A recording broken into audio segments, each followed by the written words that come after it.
The wedding hall was full of light, laughter, and music. The bride stood in the center of the stage, wearing a shining white dress, smiling as if the whole world belonged to her. Guests clapped, cameras flashed, and the sound of glasses filled the air. Everyone was watching the bride, until suddenly, something changed. A spotlight moved across the hall. At first, people thought it was part of the show. But then the bright light stopped on a woman sitting quietly at one of the corner tables.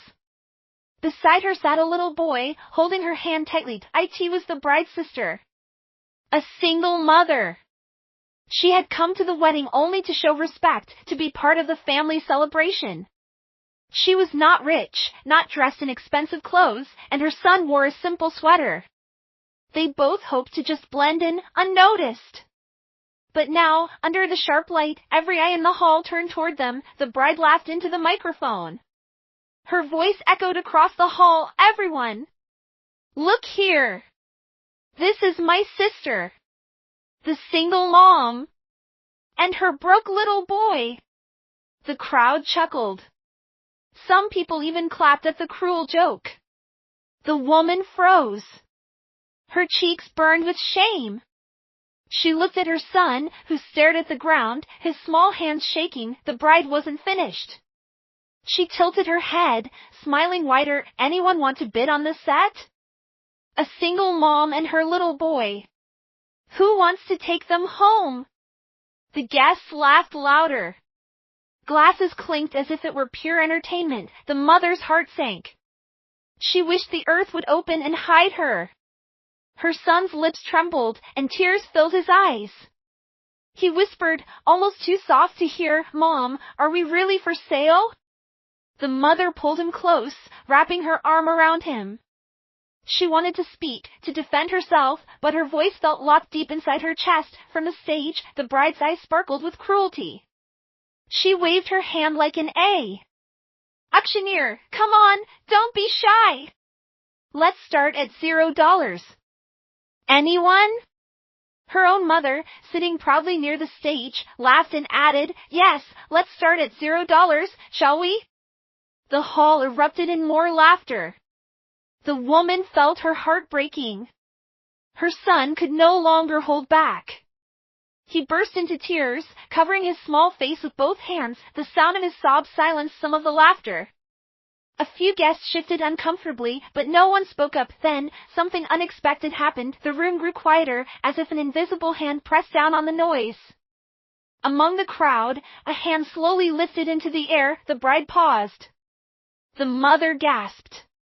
Her son wiped his tears and looked up, confused. Someone in the crowd had raised their hand. The hall froze. Was it a joke? Was it real? Nobody knew.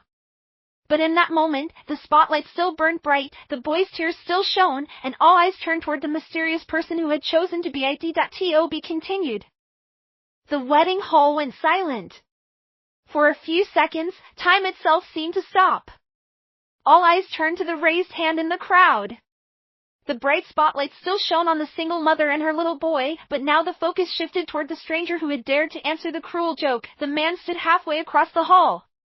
He was calm, his posture straight, his face unreadable. He wore a dark suit, nothing too flashy, but something about him drew attention. Slowly, he lowered his hand and spoke in a steady voice, $1. Gasps filled the air. A few guests laughed nervously, unsure if this was real or just someone playing along with the bride's cruel game. The bride clapped her hands together, grinning wide. Well. We have our first bid. $1 for my sister and her little boy. Anyone else? The crowd chuckled again. Some people shook their heads, some whispered. The mother felt her stomach twist. She pulled her son closer, whispering in his ear, "Don't worry, it's not real." But her voice didn't sound convincing, even to herself. Her son's small eyes looked up at her. They were red from crying, and his voice trembled. "Mom, why would he say that? Are we really worth only $1? The words pierced her heart. She wanted to stand, to scream at everyone, but fear and humiliation chained her down. From the stage, the bride's eyes glittered with amusement. She leaned toward the microphone. Only $1? Surely, someone here can do better. My sister and her boy must be worth at least $5? A man near the back, already drunk, laughed loudly and shouted, $5! The room exploded in more laughter. People began to join in, treating it like entertainment. Another voice followed, this time from a woman at one of the front tables, $20. The mother's hands tightened around her son's shoulders. The boy's tears had Dr. IED, but his face showed pure confusion. His small voice whispered, "Why are they doing this, Mom?" She could not answer. Her throat felt heavy, her words trapped in pain. The bidding continued. Someone shouted 50, and the guests clapped as if this was the highlight of the wedding. The bride laughed so hard she nearly dropped the microphone, but in the corner of the hall, the man who had started it all, the one who first said $1, did not laugh. His eyes remained locked on the mother and her child. His face was calm, but his gaze carried something sharp, something no one else seemed to notice. The mother finally looked back at him. For a moment, their eyes met. A strange feeling washed over her, fear, but also something else. Something she couldn't name. Then, out of nowhere, a new voice boomed through the hall, $10,000. The entire room froze. The sound of laughter vanished. Glasses stopped clinking. Even the bride's fake smile dropped for the first time that night. All heads turned toward the speaker, and the mother felt her breath catch in her chest. Who would place such a bid? And why? To be continued. The words $10,000 echoed through the wedding hall like a thunderclap. For a moment, nobody moved. The laughter, the clinking of glasses, the cruel whispers, all of it stopped. Every guest stared at the man who had spoken. He was tall, dressed in a sharp black suit. His expression was calm, but his eyes were fierce, almost daring anyone to challenge him. The bride blinked, her fake smile faltering. She quickly adjusted the microphone. Well, it looks like my sister and her little boy are suddenly very valuable. $10,000! Anyone else? Her voice was shaky, but she tried to hide it behind a laugh. The mother felt her chest tighten. $10,000. The number sounded unreal. She glanced at her son. His wide eyes searched hers, full of fear and confusion. She hugged him close, whispering, "It's going to be okay. Just don't look at them." But it wasn't okay. The hall buzzed with restless energy. Guests whispered to each other, wondering if the man was serious. Some chuckled nervously, while others leaned forward, curious. Then another voice rose, 15,000. A wealthy-looking woman, dripping in jewelry, lifted her hand with a smug smile. The crowd gasped. The bride laughed again, louder this time, pretending she was still in control. 15,000. Do I hear 20? The mother's heart pounded. She felt trapped, like an animal inside a cage while strangers placed prices on her dignity. She tried to stand, but her legs felt weak. Her son tugged at her sleeve. His small voice shook. "Mom, are they really buying us? Will someone take us away?" Tears filled her eyes. She shook her head, but she could not speak. Then, another voice rang out, 25,000. The crowd gasped louder. Heads turned in every direction. Who were these people? Why were they joining the sick game? The man in the black suit remained calm, his eyes never leaving the mother. His hand lifted again, 50,000. Silence, the hall froze. The bride's jaw dropped. Even the groom shifted uncomfortably beside her, as if the game had gone too far. $50,000, the bride repeated, her voice trembling. She forced a laugh. Well, this is getting interesting. But the man's expression never changed. His gaze stayed fixed, protective, almost angry. The mother's breathing quickened. She didn't understand. Who was this man? Why was he doing this? And why did it feel less like a joke and more like something real? A few guests whispered nervously. The laughter was gone now. The room no longer felt like a party, it felt like a courtroom, with the mother standing on trial. The boy pressed his face against his mother's dress, hiding from the stares. His small voice broke through the silence. Mom, I'm scared. She held him tightly, fighting back tears, and then, slowly, the man in the black suit stepped forward, his voice strong and unshaken. This isn't a game anymore. They're not for sale.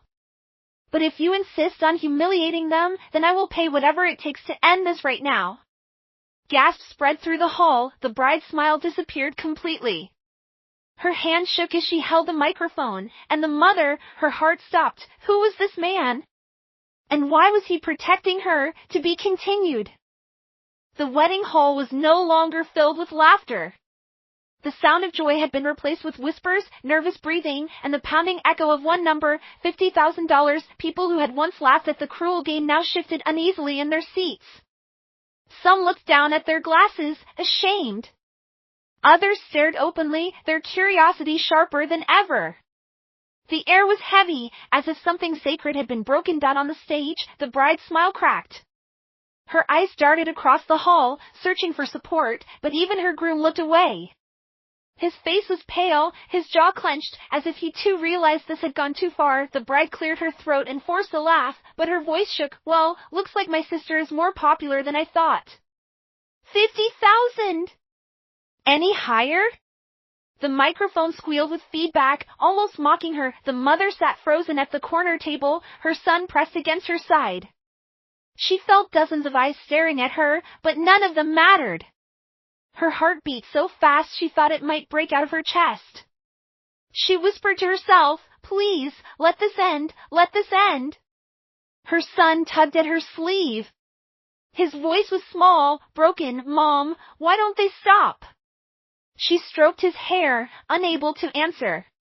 Every word stuck in her throat. Then, a voice cut through the silence like a knife. 75,000. Gasps filled the hall again. Heads snapped toward the far side of the room where another man had spoken. He wore a silver tie, his smile smug and sharp.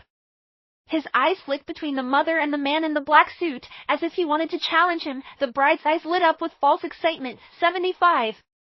Now that's what I'm talking about, she shouted, desperate to make the moment feel like entertainment again. But her laugh was thin, hollow. The man in black stepped forward. His voice was calm but carried. Wait, that silenced the whispers. 100,000. The crowd gasped again, louder than before. Someone dropped a glass. It shattered on the floor, but no one looked. The bride's face drained of color. Her hand trembled as she held the microphone. Her cruel little game had slipped from her control, and now the entire hall felt it. She forced another laugh, but it cracked halfway through. This is getting very dramatic, isn't it? It was supposed to be just a joke. The man in black cut her off. No! This was never a joke. You tried to humiliate your own family, and now everyone sees it. A wave of murmurs swept through the guests. Some nodded quietly. Others shook their heads in disbelief. The mother stared at the man in black, her breath caught in her chest. She didn't understand why he was doing this, but every word he spoke felt like a shield placed in front of her and her son. The bride's hands trembled. Sweat gathered on her forehead. For the first time that night, she wasn't the one in control, and the mother realized something bigger was happening here. To be continued. The wedding hall no longer felt like a place of joy. The music had faded into silence, the laughter had died, and the air was heavy with tension. The guests sat stiff, eyes darting between the bride on stage and the man in black who had just shaken the entire hall with his words. The mother held her son close, her body trembling. She could not understand why strangers were throwing out numbers, why her dignity was being treated like a prize. But then her eyes met his, the man in black. His gaze was steady, not mocking, not cruel. For a moment, she felt as though he was the only person in the room who saw her pain. The bride's voice cracked as she tried to laugh again. All right, everyone, enough of this. It was just a game, just a little fun. My sister and her boy are not really for sale. Her words rang false, and the guests knew it. Whispers rippled through the hall. Some looked away, ashamed they had laughed earlier. The man in black stepped forward. His shoes echoed against the polished floor, each step heavy and deliberate. When he spoke, his voice was calm but powerful, filling the entire hall without the need for a microphone. "No," he said firmly. "This was not a game. You humiliated your own blood.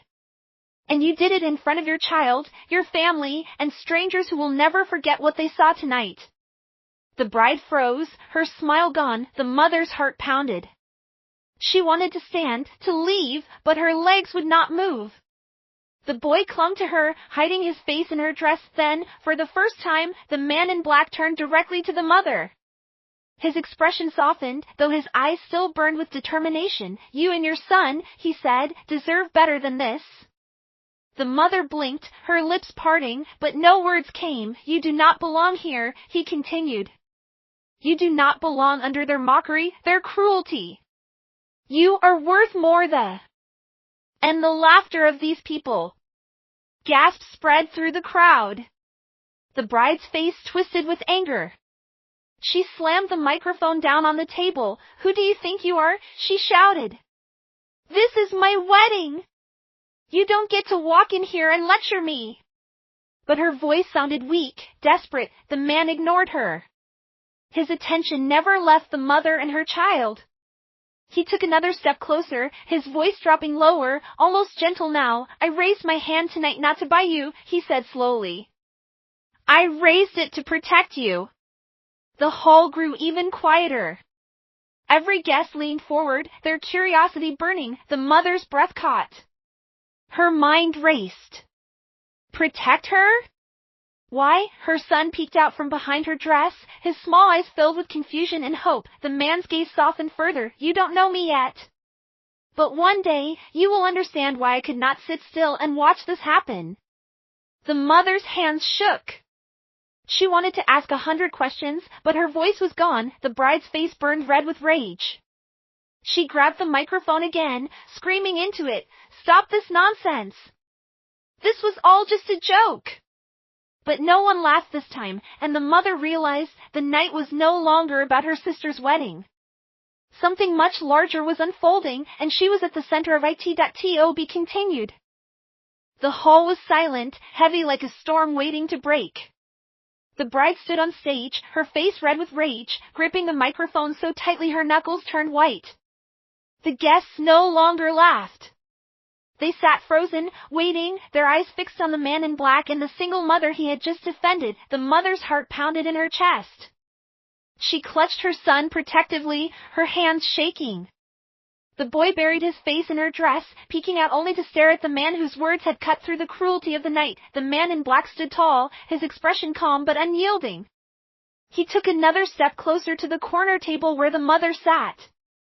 The sound of his footsteps echoed like a drumbeat in the still air. He spoke slowly, each word measured. "You ask who I am," he said, glancing at the bride before turning back to the mother. "But the real question is, why am I here tonight?" The bride sneered, trying to regain control. "You're here because you think you can play the hero. But you're nothing. Nobody invited you. This is my wedding, not your stage." Her words fell flat. The guests didn't clap. No one cheered for her. The man's eyes narrowed, but his voice stayed calm. "I didn't come here for your wedding. I came here because of her." Every head turned toward the mother. She stiffened, clutching her son tighter. The man's gaze softened, but his words struck like lightning. "Years ago, when I was lost, broken, and worth nothing, your sister was the only one who showed me kindness." A murmur spread through the hall. The bride's face twisted in confusion and anger. "That's a lie," she shouted. "She has nothing to give. She's poor, pathetic, enough." The man's voice thundered across the room. His calmness was gone, replaced by raw power. The bride flinched, falling silent, the mother's breath caught in her throat. Memories stirred in her mind. Small moments she had almost forgotten. Helping a stranger once, offering food to someone on the street, lending kindness without asking for anything in return. Could it be him? The man stepped closer. His voice lowered, softer now. You don't remember me yet. But I remember you. I remember the night you saved me from the cold when no one else cared. You gave me a blanket. You gave me food. And you gave me hope. Gasps filled the room. The guests exchanged shocked looks, the mother's eyes widened, tears forming. She whispered, almost to herself, "It was you?" The man nodded once, "Yes. That night changed my life. And tonight, when I saw them laugh at you, when I saw your son cry, I could not stay silent. I owed you more than words. I owed you protection." The hall trembled with silence. The bride's face twisted in fury, but her voice was gone. The groom stared at the floor, ashamed. The mother's tears finally fell. She hugged her son tightly, whispering, "It's all right, it's all right." But deep inside, she knew everything was about to change. To be continued. The hall sat frozen in silence. The man in black had revealed his truth, and the weight of his words hung heavy in the air. Every guest, every eye, was fixed on him, the mother, and the trembling boy. The bride's face was red with rage. She gripped the microphone as if it were her last weapon. "This is nonsense," she screamed. "You're making up stories. She never saved anyone. She's worthless. She's always been worthless." But no one laughed this time. The guests shifted uncomfortably, whispering among themselves. Some stared at the bride with disgust. Others shook their heads, ashamed they had ever clapped at her cruel auction. The mother sat in silence, her tears falling as she held her son close. She didn't need to defend herself. The truth was already shining brighter than her sister's golden chandelier. The man in black turned to the bride, his voice steady, sharp as steel. "You humiliated your own blood on the most important night of your life. You called it a game, but games reveal the truth of who we are. And tonight, everyone saw who you really are." Gasps spread through the crowd. The bride tried to speak, but the words stuck in her throat. Her groom finally stepped forward, his face pale. "Enough," he said coldly. "This has gone too far." The bride's eyes widened. "What do you mean? This was just a joke." "No," he cut her off. His voice was low, firm. "A joke shows character. And tonight, I saw yours. You mocked your sister, you mocked an innocent child, and you disgraced us all. I cannot marry someone like you." The hall erupted in shock. The bride's hands shook, the microphone clattering to the floor. She stared at her groom, her lips trembling. You can't do this." But it was too late. The groom turned his back on her, walking away in silence. The bride screamed, but her voice only echoed back at her, powerless. The same guests who once laughed at her joke now avoided her eyes. Some whispered cruelly, others simply shook their heads. The power she once held over the room was gone. Meanwhile, the man in black turned back to the mother. His voice softened. "You don't need their approval. You never did. But from this night forward, you will never stand alone again." The mother's tears streamed freely now. She looked at him, her lips trembling. Why would you do this for me?" He knelt slightly, so his gaze was level with her son's. His voice was calm, gentle, because kindness is never wasted. One act of compassion can return when you least expect it. Tonight is proof of that. The boy sniffled, his small hand gripping his mother's tighter. For the first time that night, hope shone in his eyes. The hall, once filled with cruel laughter, now sat in silence. But it wasn't the silence of shame anymore, it was the silence of respect. The mother stood slowly, her son by her side. She walked past the stage, past her humiliated sister, past the guests who dared not meet her eyes. She didn't need to say a word. Her dignity, once torn apart, now stood taller than anyone else's, and as she stepped out of the hall, she realized the truth. Karma had arrived. Not in anger, not in cruelty, but in justice. The bride had lost everything in one night, but the mother and her son had gained something priceless: protection, respect, and a chance at a new life. The end.